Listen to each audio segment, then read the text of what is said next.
Okay, today we'll be opening up this used factory installed PF63 ACDelco oil filter. And I got this used ACDelco oil filter from a very generous viewer whose name is John from Traverse City, Michigan. Thanks, John. This filter was in service for 555 miles and came off of John's 2023 GMC Yukon XL AT4. Yep, the one with a 5.3 liter V8 engine. This is the truck's first oil change. The oil used during this period was the factory-filled ACDelco Dexos 1 Generation 3 0W20 oil. We'll also look at an oil analysis from this first oil change. So let's get started.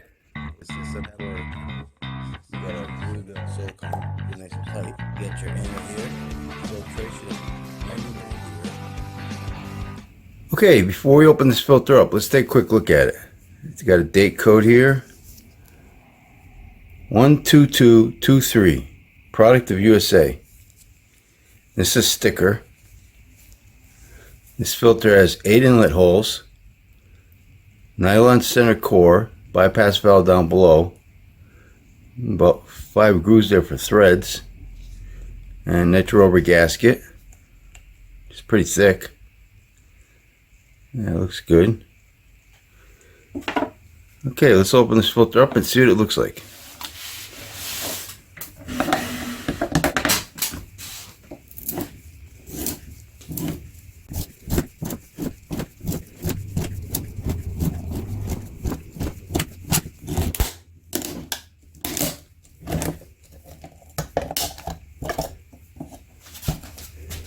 Not too bad with the oil. Okay. Nitro rubber anti-drain back valve. I'll clean it up, but that all looks good. Base plate.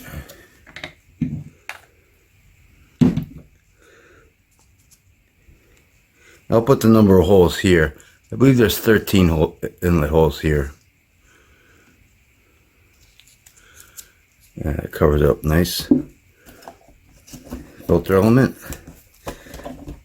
Okay, I was kind of afraid of this might happen. It might not come out because, yeah, I got it out. The filter's dented, but it came out.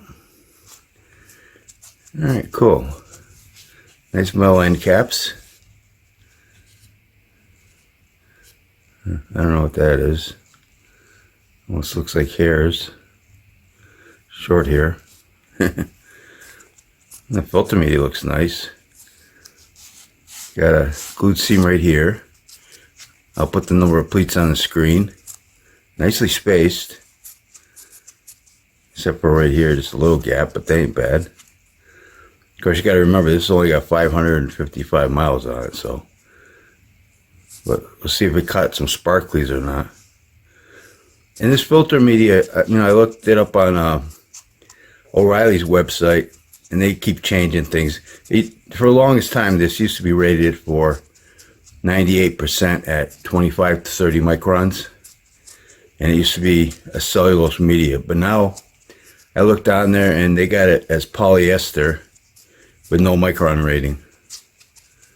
So, I guess the stamp leaf spring with a bypass valve. Looks good. And a little bit of oil there. It looks pretty clean looking.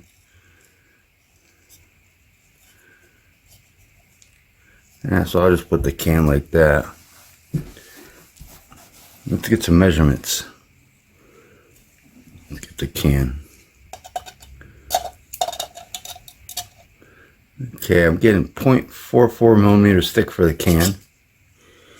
And I'm going to go this way with the filter media.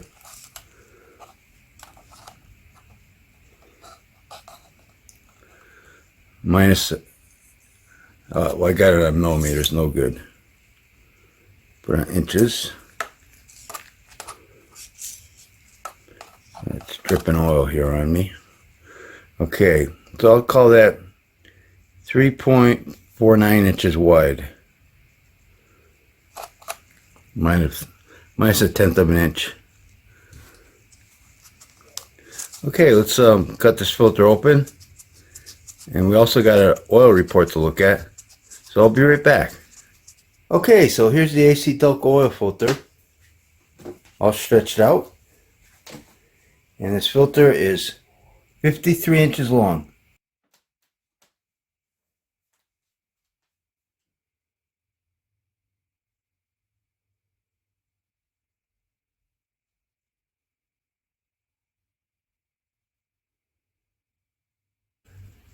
Okay, so let's take a look at the oil analysis. And this is their second report that they sent John because they had it wrong. They had this flagged up here at number 4 as critical. And the reason that they had it all flagged was because they didn't know that this was a first oil change and they didn't know the amount of miles. So I'll just put the first report up on the screen for a second so you can just look at it real quick. But let's take a closer look at this one. Okay, so right here, some stuff was flagged here. That's because it's a first oil change, so the wear metals are going to be, there's going to be a lot there because the engine is just wearing in. So let's take a look at these numbers. So we'll go with the iron. And 23 is normally high, but since this is a first oil report, all these numbers are going to be a little bit high, at least the wear numbers. So iron is all throughout the engine, so it could come from almost anywhere. You know, you have to remember this is a brand new engine, first oil change, so parts wear in and the wear metals will be higher. Chromium, only 1. That could come from piston rings. That's not even worth mentioning. Aluminum, 2. That can come from piston skirts and bearings. That's a low number. Copper, 72. It's high. That can come from bearings and bushings. Also, they're probably just wearing in, that's all. You got tin at 2. That's a small number. That could come from valve train parts. Silicon, 121. That's pretty high. That number should go down if he ever has his oil tested again. Sodium is at 6. And in some oils, it's a corrosive inhibitor additive. You got potassium at 5. Potassium could come from engine coolant. But I wouldn't worry about, a lot of these numbers I wouldn't worry about because they're probably not going to show up next time he has an oil analysis. And the rest of the numbers here, they start varying. It depends on the type of oil that you use. You know, Pennzoil or Mobil or something. They're all going to have different numbers. So the first one here, Moly B Denim, 171. That's a nice high number. Moly is an anti-wear additive. You got manganese at 8. Helps keep carbon and soot in suspension. You got lithium at 1. That could be from grease. You got boron at 100. That's a corrosive inhibitor. Magnesium at 506. That's a detergent dispersant additive. And let me move this down a little bit. Yeah, get it like there. Okay, we got calcium at 1399. That's also a detergent dispersant additive. Barium at 2. Corrosive rust inhibitor. Phosphorus at 712. That's an anti-wear additive. And you got zinc at 859. Also anti-wear additive. So let's take a look down here. Okay, so here's the amount of time on the oil, 555 miles.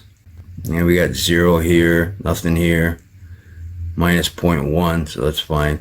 Viscosity, 7.6. I'll look up what the viscosity number should be and I'll put it up on the screen.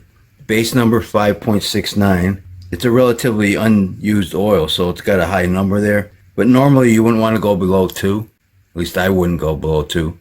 And you get these other numbers here, oxidation, nitration. It has to do with molecules and stuff. I'm not going to really get into that. I'm not a scientist, so I'm not going to pretend to be one.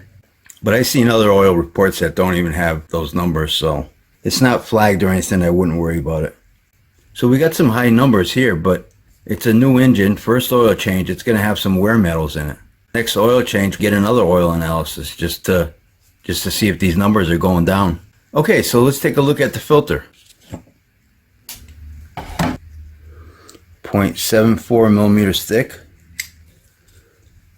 This is the filtering side, back side. And if we look at the microscope picture, you can see that it caught a couple things, but this filter is relatively really clean.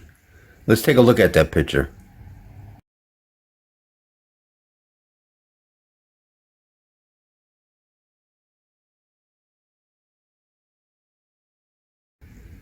So you can see it caught a couple things. And there is a couple sparklies in here, so let's see if we can see them. You can see one right there. See one there. There's one there. There's a couple here. One there, one there.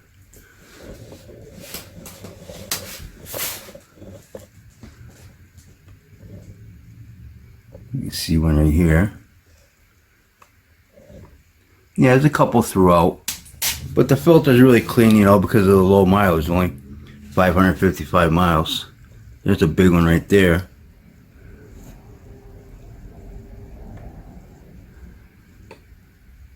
I'm going to test this big one out at the end of the video and see if that's magnetic or not.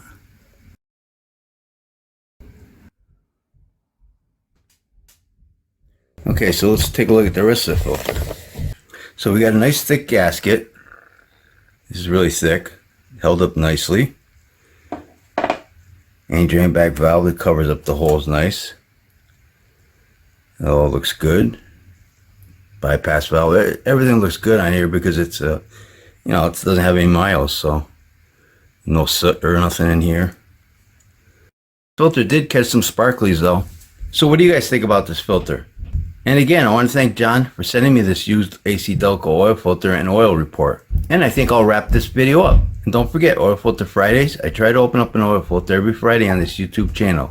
So if you like this video, please hit that like button. Thanks for watching and take care. Okay, so let's see if this big piece is ferrous or non-ferrous.